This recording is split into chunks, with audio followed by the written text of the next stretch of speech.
अस्सलाम वालेकुम। मेरा नाम कदस बट। आज संडे है। एक तो पिछले हफ्ते में क्रिप्टो मार्केट में होने वाली वो तमाम अपडेट्स जिनका दूरस्थ असरा जिनके हो सकते हैं उनको थोड़ा सा रिकॉल करेंगे। फिर आपने कुछ क्रिप्टो करेंसीज के एनालिसिस के लिए मुझे कहा, उनका साथ करेंगे। इक्का दुक्का डेवलपमेंट जो मार्केट की है पिछले 24 घंटे की उसको थोड़ा डिस्कस करेंगे। और लास्ट में जाके आप लोगों को 17 जनवरी को क्रिप्टो मार्केट के दो टॉप कॉइन की अनलॉकिंग होनी है, उससे मुतल्लक भी आगाह करूंगा। सबसे पहले मेरी नजर में पिछले हफ्ते की जो सबसे बड़ी डेवलपमेंट है जिसके आइंदा भी क्रिप्टो मार्केट पे इंपैक्ट हो सकते हैं, वो है security and exchange commission of America का जिमिनी एक्सचेंज और जेनेसिस जो लैंडिंग प्लेटफॉर्म है उनके खिलाफ लीगल एक्शन है। अब ये लीगल एक्शन किस करवट बैठेगा, आइंदा चंद दिनों में इसका मार्केट के ऊपर इंपैक्ट होगा। आइंदा जो डेवलपमेंट होगी वो मैं आपके साथ लास्ट में शेयर करूंगा, लेकिन इस बड़ी डेवलपमेंट की का आगाज जो है पिछले हफ्ते हो गया था। दूसरी बड़ी डेवलपमेंट एवलांच के जो होल्डर्स हैं उनके लिए है, क्योंकि एवलांच ने अमेजॉन वेब सर्विस प्रोवाइडिंग के साथ जो पार्टनरशिप की है। हैरान मैं इस अपडेट को लेकर के ये हूं कि कभी ऐसा नहीं देखा कि इथेरियम ने कभी किसी के साथ पार्टनरशिप की हो या किसी ने इथेरियम के साथ या किसी और चेन के साथ किया हो तो वो बाकायदा ट्विटर पे अपनी प्रमोशंस भी करते हो। एवलांच जो के फाउंडर्स थे उन्होंने बाकायदा, उनकी जो फाउंडेशन जो एवलांच को चलाती है, ट्विटर पे बाकायदा प्रमोशंस कर रही थी कि हमारी पार्टनरशिप हो गई है, यानी हाइप क्रिएट करने की कोशिश कर रहे थे। बहरहाल ये एक बड़ी डेवलपमेंट है। आइंदा ओबियसली अगर ये पार्टनरशिप के साथ मजीद आगे वर्किंग में जाते हैं तो एवलांच की प्राइस के लिए एक अच्छा जेस्चर है। तीसरी बड़ी डेवलपमेंट पिछले हफ्ते जो एफटीएक्स का वकील है उसने बताया कि एफटीएक्स के पास $4 बिलियन से ज्यादा के लिक्विड एसेट्स हैं। इसका मतलब यह है कि जो एफटीएक्स के ऊपर लाइबिलिटीज हैं वो उसमें ऑलमोस्ट हाफ लाइबिलिटीज का बर्डन तो उनके अपने पास जो एसेट्स हैं उसी से वो सॉल्व कर सकते हैं। तो ये भी मेरी नजर में एक बड़ी डेवलपमेंट थी। और लास्ट में जो बड़ी डेवलपमेंट क्रिप्टो मार्केट ने सरप्राइज किया, और खसूसन सोलाना ने और मार्केट के बहुत से कॉइन्स हैं जिन्होंने 50-50% सोलाना तो मेरा ख्याल है 2 टाइम वो पंप कर चुकी है। कहाँ $8-9 पे ट्रेड हो रही थी पिछले 1-2 हफ्ते से, और अभी जनाब $22-23 पे वो ट्रेड हो रही है। बहरहाल बीटीसी की प्राइस भी जो एफटीएक्स का था, मैंने आपको कल बताया कि एफटीएक्स वाला जो क्रैश था उसको तो रिकवर कर लिया है, लेकिन फिलहाल बीटीसी प्राइस जो कल मैंने आपको बताया था कि ओवरसोल्ड की रेंज में ट्रेड हो रही है, अब दोबारा जो है ऐसे लग रहा है कि जो बायर्स हैं वो मार्केट से आउट हो रहे हैं। और जब तक मेरा ख्याल है बीटीसी की प्राइस इस रेजिस्टेंस को ब्रेक करके ट्रेड नहीं होती। अच्छा, इसमें एक सूरत हाल ये भी डेवलप हो सकती है, जैसे पीछे आप अगर देखें तो बीटीसी इस खास रेंज में यानी 18,600 से लेके 20,000 की रेंज में, इस रेंज में ट्रेड होती रही है। ये देखें यहां से यहाँ ये वाली रेजिस्टेंस और ये वाली एज अ सपोर्ट, अगर मुझे सपोर्ट ड्रा कर लेना है, ये देखिए 18,600 और इस रेंज में मुसलसल ट्रेड होती रही है। कोई पता नहीं, क्रिप्टो मार्केट दिल करे ना ऊपर जाए इससे, यानी 21,000 की ऊपर वाली रेंज ना उसको तोड़े और ना ही 18,600। ये भी मुमकिन है कि इस तरह साइडवेज मूव होती रहे। बहरहाल ये जो भी डेवलपमेंट है, क्रिप्टो मार्केट कब बुलिश होगी, जैसे मैंने आपको कल कहा कि जब तक ये 24,000 वाली रेंज को ब्रेक नहीं करती है, इसको ब्रेक करके ऊपर जाना है, तब तक हम नहीं कह सकते हैं कि मार्केट बुलिश हो गया। ये मेरी अंडरस्टैंडिंग के मुताबिक ऐसा है। अच्छा, दूसरा, अगर फॉर एग्जांपल इस रेजिस्टेंस को ब्रेक कर भी लेती है 21,500, तो उसके बाद इसको एज अ सपोर्ट मेंटेन करना चाहिए। अगर इसको ऊपर चले जाती है तो यहीं पे ऊपर अगर ट्रेड होती रहे तो फिर भी ऐसे लग रहा है कि मार्केट जो है वो बुलिश हो सकती है। कुछ उम्मीद बन सकती है कि आइंदा चंद हफ्तों के अंदर अंदर अगर कोई अच्छी डेवलपमेंट होती है तो मार्केट ये 24,000 वाली जो रेजिस्टेंस है, 24-25,000 वाली, इसको ब्रेक कर लेगी। बट लेट्स सी, जो भी होगा आपके साथ मैं लाजमी शेयर करूंगा। और लूना के जो टोकन है, एंकर प्रोटोकॉल उनका जो है, उनका टोकन ने कुछ 60-70% पंप किया पिछले 24 घंटों से। आईसीपी इंटरनेट कंप्यूटर प्रोटोकॉल उसने भी पंप किया है। एसएलपी, बल्कि ऑक्सी इन्फिनिटी के हवाले से कुछ अपडेट्स हैं। एसएलपी की प्राइस आपको पंप होती हुई नजर आ रही है। मेरे से किसी ने पूछा कि मुकद्दस भाई, मेरे पास अच्छे खासे एसएलपी में मेरी इन्वेस्टमेंट है, उसके बारे में बताएं। ऑक्सी इन्फिनिटी जो है, आपको मालूम है ये पिछली जो बेयर मार्केट थी उसमें जो गेमिंग टोकन्स है उनको उनको सबसे ज्यादा अफेक्ट हुआ था, सबसे ज्यादा वो क्रैश की थी। गेमिंग जो नैरेटिव है फिलहाल क्राइसिस में, लेकिन मैं डैप रेडार में चेक कर रहा था कि ऑक्सी इन्फिनिटी की जब से ये साल स्टार्ट हुआ है, यहां से आप जनवरी से देखें, आहिस्ता आहिस्ता आहिस्ता आहिस्ता इसके अंदर यूजर एक्टिविटी बढ़ रही है। अगर ऑक्सी इन्फिनिटी पे यूजर एक्टिविटी बढ़ती है क्योंकि उनकी अभी उन्होंने लैंड सेल्स वगैरह भी किए हैं और कुछ डेवलपमेंट्स किए हैं। अगर यूजर एक्टिविटी बढ़ती है ऑक्सी के प्लेटफॉर्म के ऊपर, तो उसका बराह रास्त इफेक्ट जो है वो ऑक्सी इन्फिनिटी के जो टोकन है AXS, SLP और रॉन टोकन उनके ऊपर होगा। और अगर इसी तरह मतलब नए नए यूजर आते हैं तो पुराने यूजर जो इन्वेस्टर्स होते हैं उनको प्राइस प्राइस पंप होने की वजह से उनको बेनिफिट होता है। एक तो यूजर एक्टिविटी बढ़ रही है, दूसरा इनके प्लेटफॉर्म पे रेवेन्यू भी मैं देख रहा था टोकन टर्मिनल पे, जब से ये साल स्टार्ट हुआ है ये देखे मुसलसल इनके रेवेन्यू में भी इजाफा हो रहा है। तो एक तरह से ऑक्सी इन्फिनिटी के लिए गुड न्यूज है। इट ऑल डिपेंड कि अगर मार्केट दोबारा बुलिश मोमेंटम पकड़ती है तो मैं उम्मीद कर सकता हूं, क्योंकि आपकी तरह मैं भी ऑक्सी इन्फिनिटी के में एक बड़ा इन्वेस्टर हूं, इनके एनएफटीज मैंने बाय किए हुए हैं, एसएलपी इनके टोकन्स भी मेरे पास पड़े हुए हैं। तो लेट्स सी जिस तरह मार्केट अगर बुलिश होती है तो फिर आपको एसएलपी और ऑक्सी इन्फिनिटी के जो दूसरे टोकन है एएक्सएस वगैरह वो भी पंप होते हुए नजर आएंगे। यहाँ पे एएक्सएस जो है उसने अपनी ये जो रेजिस्टेंस थी एफटीएक्स वाली, वो वाली रेजिस्टेंस ब्रेक करके ऊपर ट्रेड हो रही है। लेट्स सी अगर तो इसको एज अ सपोर्ट ऊपर ही रखती है। वैसे ऑलमोस्ट जो क्रिप्टो करेंसी है सब के अगर चार्ट पे आप नजर डालें तो ऑलमोस्ट आपको महसूस होगा या तो किसी ने ब्रेकआउट कर लिया, अगर ब्रेकआउट कर लिया तो वो एज अ सपोर्ट उसके पास ट्रेड हो रही है, या अभी क्रिप्टो करेंसीज की प्राइसेस जो अपने रेजिस्टेंस के पास है, यानी अभी कुछ क्रिप्टो करेंसीज की प्राइसेस जो ट्रेडर्स हैं उनके वो उस रेजिस्टेंस को ब्रेक नहीं कर पा रहे, जैसे ही उसके पास जाते हैं वहां पे सेल ऑर्डर होते हैं, फिर नीचे आ जाती है प्राइस। और जिन्होंने ब्रेकआउट कर लिया उसको मजीद कोई बायर नहीं मिल रहा, जैसे कि आपको AXX में नजर आ रहा है। इसी तरह अगर आप SLP पे भी नजर डालें तो SLP की अगर देखें तो SLP की कोई ट्रेड तो नजर नहीं आ रही है। देखें बिल्कुल ट्रेडिंग वॉल्यूम छोटा छोटा ट्रेडिंग वॉल्यूम, ये देखें तो 5.3 मिलियन SLP ट्रेड हुए हैं 2 दिन पहले। कल जो थे तकरीबन 13 मिलियन टोकन जो है SLP वो ट्रेड हुए। ट्रेडिंग ना होने के बराबर है SLP के ऊपर। बाइनांस का ये चार्ट मैंने ओपन किया हुआ है। बहरहाल ये जो रेजिस्टेंस थी SLP भी उस रेजिस्टेंस को ब्रेक करके ऊपर ट्रेड हो रहा है। लेट्स होप कि क्रिप्टो मार्केट थोड़ा सा बुलिश होती है। अगर बुलिश होगी तो ना सिर्फ ऑक्सी इन्फिनिटी के गेमिंग टोकन आपको पंप करते हुए नजर आएंगे, मुमकिन है ये जो गेमिंग नैरेटिव है दोबारा आपको थोड़ा पंप होता हुआ नजर आए। अगली जो मैं न्यूज आपके साथ शेयर करूंगा ये को बहुत इंपैक्टफुल न्यूज तो नहीं है, लेकिन इस हवाले से मैं अपनी ओपिनियन का लाजमी इजहार करना चाहता हूँ। सिर्फ मैं आपको थोड़ा सा ये न्यूज शेयर कर दूं। One of the largest US colleges, America के जो बड़े कॉलेजेस हैं उनमें से एक कॉलेज ने बाकायदा अपने स्टूडेंट्स को बिटकॉइन के कोर्स करवाने शुरू कर दिए हैं।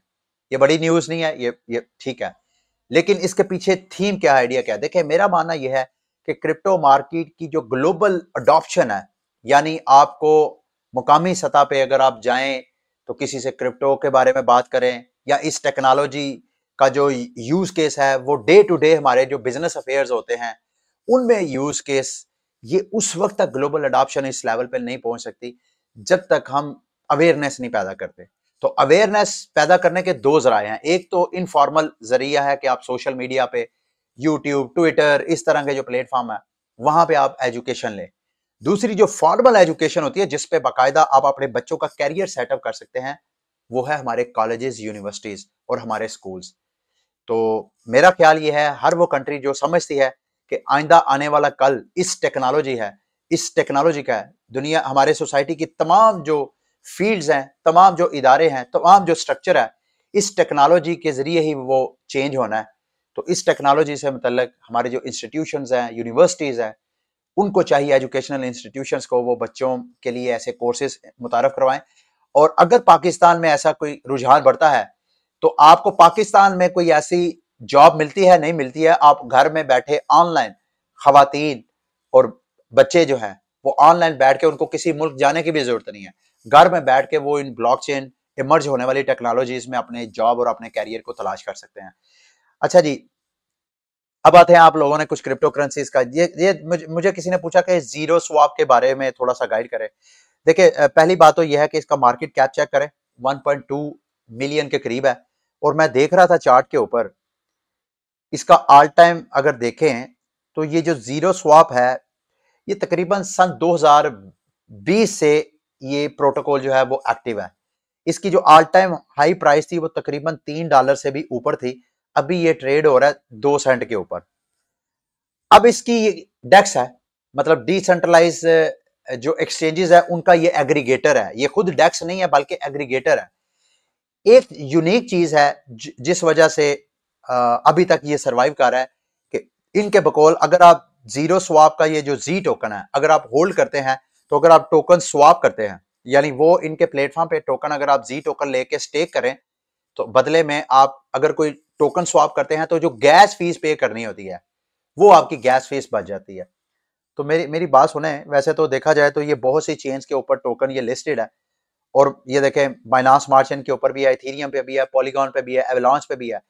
लेकिन सिवाय इथेरियम के बाकी जो ब्लॉकचेन्स है, जैसे पॉलीगॉन है, जैसे बाइनांस स्मार्ट चेन है, इस पे तो इतनी गैस फीस है ही नहीं कि आप इतना बड़ा रिस्क लें।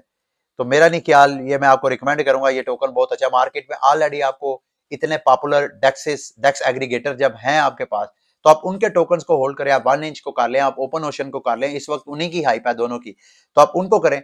जीरो स्वा वाला जो सीन है, मैं बहरहाल इससे मुतमिन नहीं हूं। अगला टोकन जो आपने कहा अपोलो एक्स क्या है, ये भी एक फ्यूचर डेरिवेटिव डिसेंट्रलाइज एक्सचेंज है। यानी अगर आपने फ्यूचर ट्रेडिंग करनी है अपने पर्सनल वॉलेट के जरिए, तो उसके लिए प्लेटफॉर्म है, और बाइनांस स्मार्ट चेन के ऊपर है। इसमें देखें, वैसे तो मार्केट में ऑलरेडी अगर आपने डिसेंट्रलाइज प्लेटफॉर्म पे अगर फ्यूचर ट्रेडिंग करनी है तो DYDX ऑलरेडी आपके पास अवेलेबल है। उसका मतलब, उसका मसला यह है कि वो सिर्फ इथेरियम बेस वो डेक्स है, यानी इथेरियम के टोकन्स के ऊपर अगर आपने करनी है तो उस पर आप कर सकते हैं। लेकिन ये बाइनांस स्मार्ट चेन के ऊपर डेक्स है, और मैं चेक कर रहा था टॉप जो एक्सचेंजेस एंड डेक्सेस हैं उनमें 8वें नंबर पे है। पिछले 24 घंटों में 113 मिलियन की इसके ऊपर ट्रेड हुई है फ्यूचर ट्रेडिंग। यहाँ पे अगर आप आए तो इसको कर सकते हैं, ये आपकी अपनी मर्जी है। वैसे तो ये 3 चेन सपोर्ट करते हैं, इथेरियम, BNB चेन और आर्बिट्रम।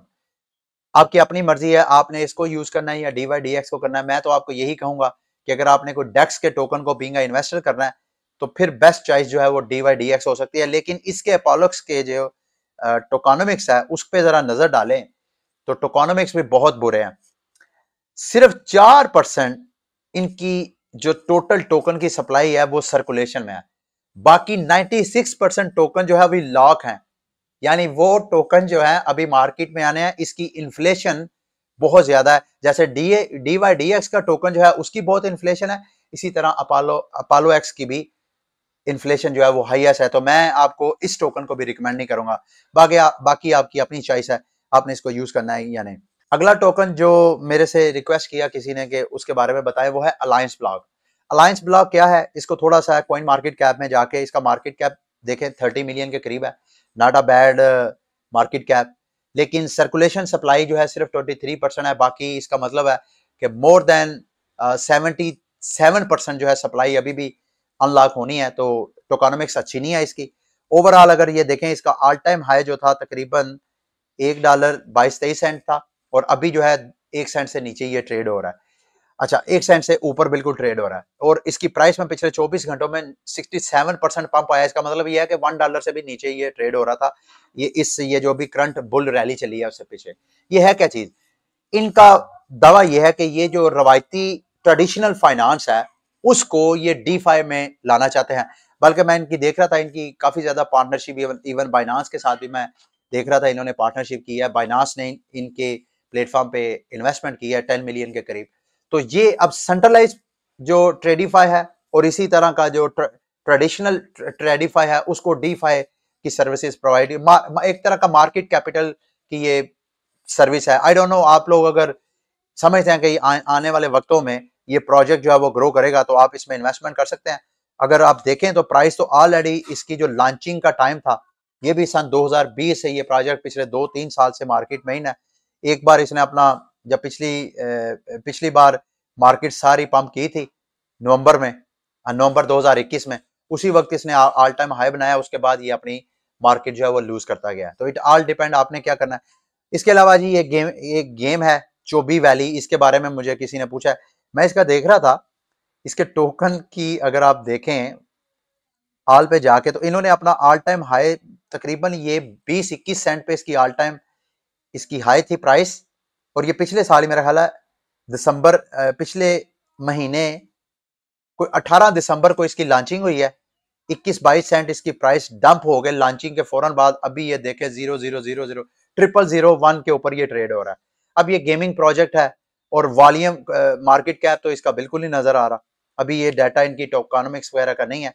तो गेमिंग प्रोजेक्ट्स के बारे में मेरी एक अपनी ओपिनियन बिल्ड हुई है इस सारे एक्सपीरियंस के साथ। ये जो बेयर मार्केट का मैंने लिया है कि गेमिंग टोकन में आप अर्ली टाइमिंग में जो बंदा एंट्री डालता है उसी को बेनिफिट होता है, और जैसे ही मार्केट ग्रो करती है फिर आहिस्ता आहिस्ता उसके टोकन इन्फ्लेट होते हैं, उनकी एनएफटीज, जिन एनएफटीज को लेके वो प्ले टू अर्न गेम चलती है वो इन्फ्लेट होती है, तो उनकी वैल्यू ओवर द टाइम जो है वो कम होती जाती है।